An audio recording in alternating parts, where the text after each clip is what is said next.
Assalamualaikum warahmatullahi wabarakatuh, Bapak Ibu yang kami hormati. Pada kesempatan kali ini, kita akan belajar bersama mengenai soal P3K Guru SD tahap 3 tahun 2022. Khusus di pada khusus pada video kali ini, kita akan belajar tentang jenis materi pembelajaran dan prinsip penilaian. Aduh, ini Bapak Ibu kita belepotan ya. Oke, kita lanjut ke slide berikutnya. Nah, bagi Bapak Ibu yang ingin bergabung di grup Telegram, nanti bisa Bapak Ibu sharing informasi mengenai P3K, sharing informasi mengenai informasi tentang pendidikan. Silahkan Bapak Ibu langsung saja masuk di grup ini. Oke, Bapak Ibu, langsung saja kita ke pembahasan soalnya.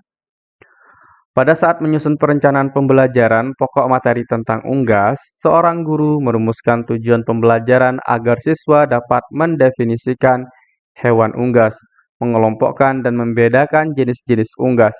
Adapun pilihan strategi pembelajaran untuk menjelaskan materi kepada siswa tersebut, yakni strategi pembelajaran deduktif.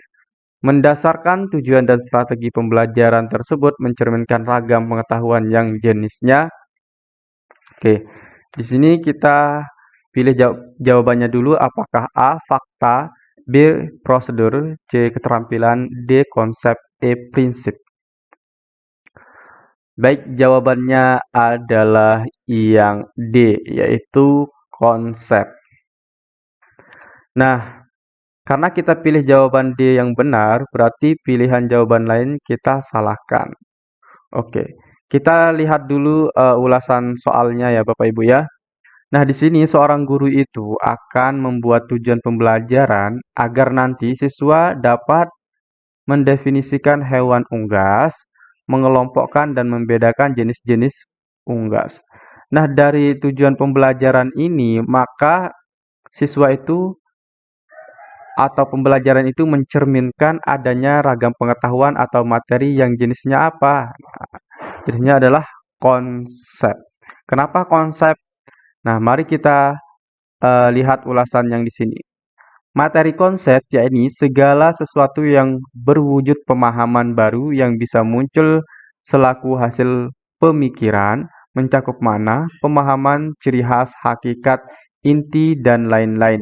Nah, dari sini saja sudah kita tahu nih, ya, bahwa soal ini terkait dengan ragam pengetahuan atau jenis materi yang terkait dengan konsep. Nah, dari sini kita lihat ya, karena dia membahas tentang pemahaman, mendefinisikan apa sih itu unggas, apa sih itu hewan unggas, kemudian dikelompokkan. Nah, kalau dikelompokkan berarti ini mengenai ciri khasnya dan membeda-bedakan. Nah, itu terkait juga dengan ciri khasnya. Maka soal ini jawaban yang benar adalah konsep. Nah, kemudian kita bahas apa sih itu prinsip. Materi prinsip merupakan hal pokok dan mempunyai kedudukan utama, mencakup kaidah, ringkasan, pepatah, asumsi, pola, dan ikatan hubungan antar konsep yang melukiskan keterkaitan sebab akibat, misal mata pelajaran matematika. Nah, nanti kalau di prinsip itu ada di tujuan pembelajarannya dituliskan mengenai sebab akibat ya. Seperti itu. Kemudian berikutnya mengenai pengetahuan prosedur atau materi prosedur merupakan hal yang mencakup tahap-tahap yang terstruktur atau beruntun dalam melaksanakan suatu kegiatan dan perkembangan suatu cara. Nah, di sini nanti kalau di tujuan pembelajarannya itu mesti akan siswa itu diminta untuk menjelaskan tahap-tahap yang struktur itu, yang secara beruntun. Nah, kemudian berikutnya ada mengenai sikap. Materi sikap ataupun nilai yakni hasil belajar sudut afektif, misalnya nilai kebenaran, kasih sayang, saling tolong-menolong, semangat animo belajar dan bekerja, dan lain-lainnya juga. Berikutnya mengenai fakta ya, mengenai fakta yang ada di A. Mengenai fakta di sini, segala sesuatu yang berwujud realitas dan kesohihan mencakup nama objek, kejadian sejarah, lambang, nama suatu tempat, nama seseorang, nama komponen, suatu benda, dan lain-lain. Misalkan mengenai fakta itu kapan terjadinya perang, ya, kapan Indonesia itu merdeka. Nah, itu kan mengenai fakta. Misalkan nanti di tujuan pembelajarannya siswa dapat menyebutkan Indonesia merdeka pada tahun titik-titik. Misalkan seperti itu. Oke, jadi pilihan jawaban yang tepat di sini adalah konsep. Oke, berikutnya, tujuan pembelajaran yang dituliskan di rencana pembelajaran yaitu siswa diminta untuk menjelaskan hubungan antar berbagai konsep sebab akibat jenis materi termasuk jenis titik-titik. Apakah A fakta, B prosedur, C keterampilan, D konsep, E prinsip. Nah, kalau kita lihat dari pilihan jawaban ini, jawaban yang tepat itu adalah mengenai prinsip. Oke, karena kita memilih jawaban prinsip lah yang benar, berarti kita ulas dulu di ini. Kenapa kok prinsip yang benar? Oke, di sini kita lihat bahwa di tujuan pembelajarannya dibuatkan mengenai siswa itu nanti dapat menjelaskan mengenai hubungan antar berbagai konsep, kemudian sebab dan akibat. Nah, ini ya, sebab akibat dan hubungannya. Nah, kalau kita lihat di sini, di materi prinsip ini, merupakan hal pokok dan mempunyai kedudukan utama mencakup kaidah, ringkasan, pepatah, asumsi, pola, ikatan hubungan antar konsep. Nah, ini kan. Kemudian yang melukiskan keterkaitan sebab akibat. Jadi, di sini terkait dengan prinsip. Nah, jadi otomatis jawaban yang benar adalah yang E. Nah, kenapa kok jawaban yang lain salah? Mari kita lihat mengenai fakta dulu. Segala sesuatu yang berwujud realitas atau kesohihan mencakup nama objek, sejarah, lambang, nama suatu tempat, nama seseorang, nama komponen suatu benda, dan lain-lainnya.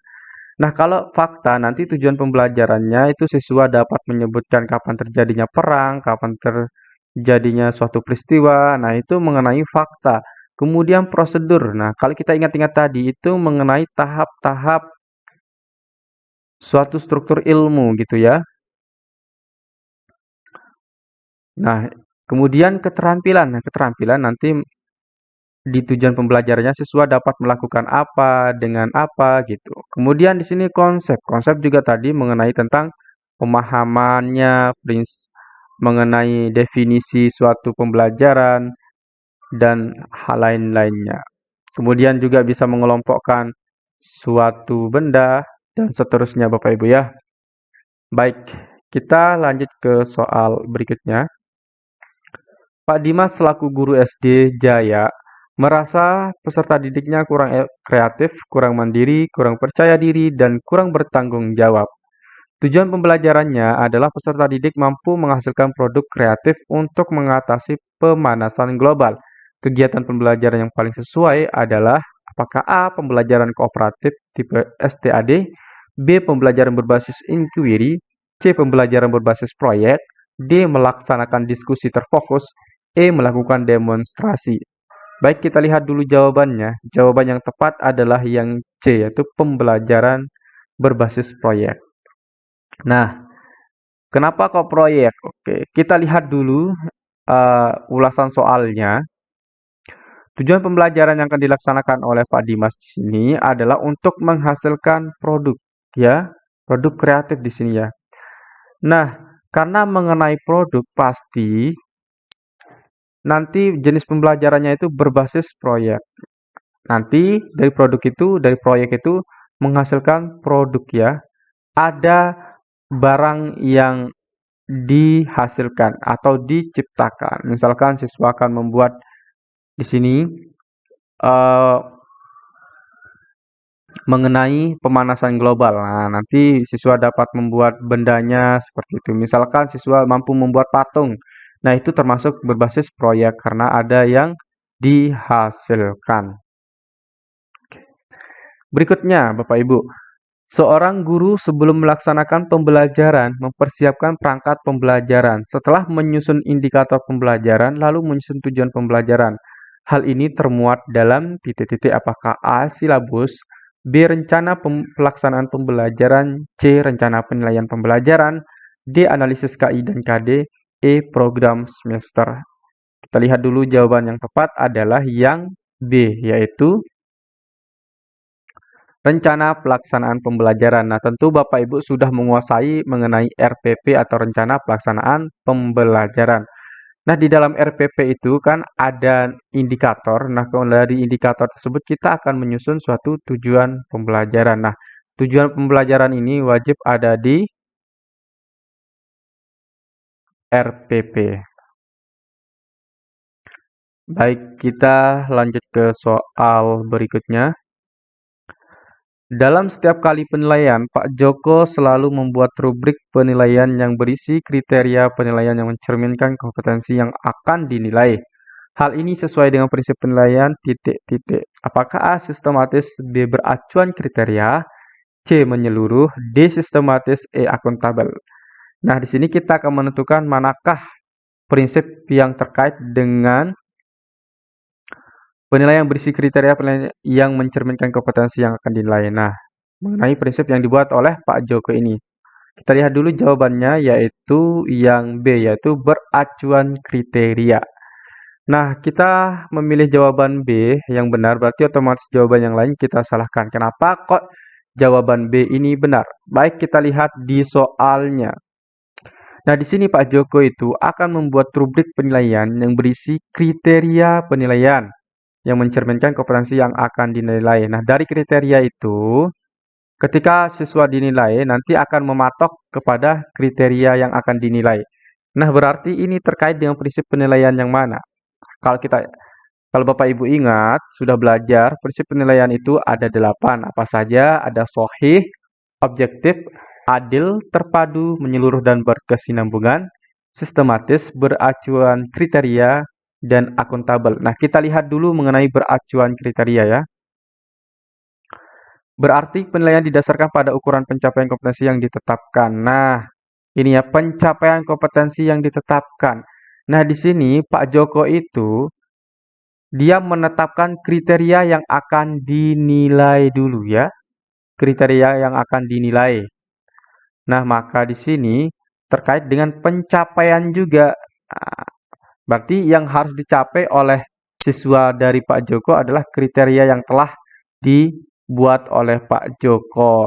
Maka jawaban yang di sini adalah B. Kenapa kok jawaban sistematis bukan jawaban yang benar? Mari kita lihat dulu apa itu sistematis. Sistematis itu berarti penilaian dilakukan secara berencana dan bertahap dengan mengikuti langkah-langkah baku. Nah, jadi ada tahap-tahapannya dalam menilai, itulah sistematis.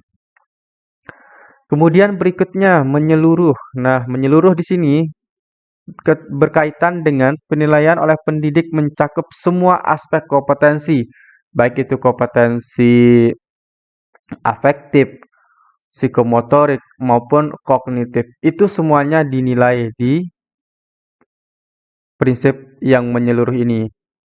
Kemudian berikutnya sistematis juga sudah dijelaskan tadi di sini. Kemudian akuntabel. Nah, akuntabel itu sama artinya dengan mampu dipertanggungjawabkan. Nah, baik dari segi tekniknya, prosedurnya maupun hasilnya. Nah, ketika nanti seorang siswa, seorang wali murid ya, seorang wali murid menanyakan kok anak saya dapatnya nilainya seperti ini. Nah, maka kita akan memberikan bukti. Nah, kita memberikan bukti itu termasuk kita bertanggung jawab, kita akuntabel. Jadi dapat kita pertanggungjawabkan nilai yang telah kita berikan kepada siswa. Baik, kita lanjut ke soal berikutnya. Dalam setiap pembelajaran, Pak Chandra selalu mengadakan penilaian untuk melihat daya serap siswa terhadap materi yang telah diberikan ya di sini. Oke. Apakah jawabannya A sistematis, B beracuan kriteria, C terpadu, D sistematis, E akuntabel?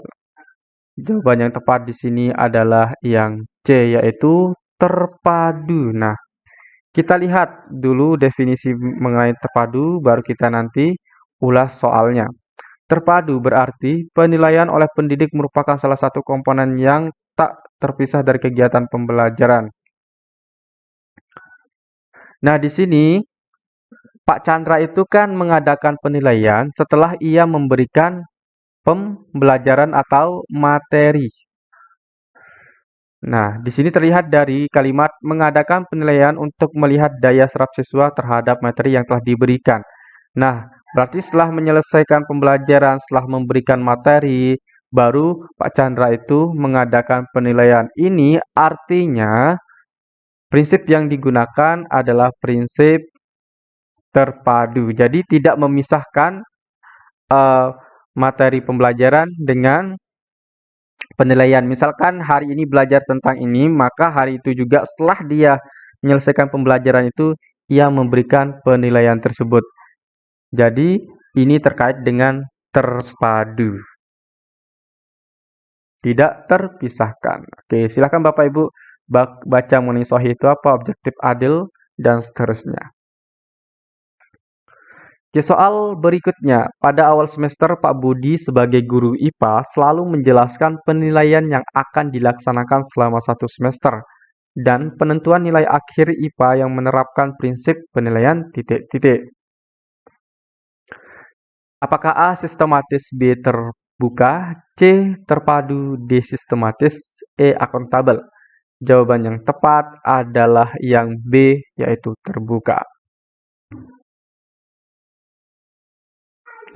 Nah, jadi di sini Pak Budi itu menjelaskan dulu mengenai penilaian yang akan dilakukan. Nah, ia menjelaskan kepada siswanya apa saja sih yang akan dinilai nanti.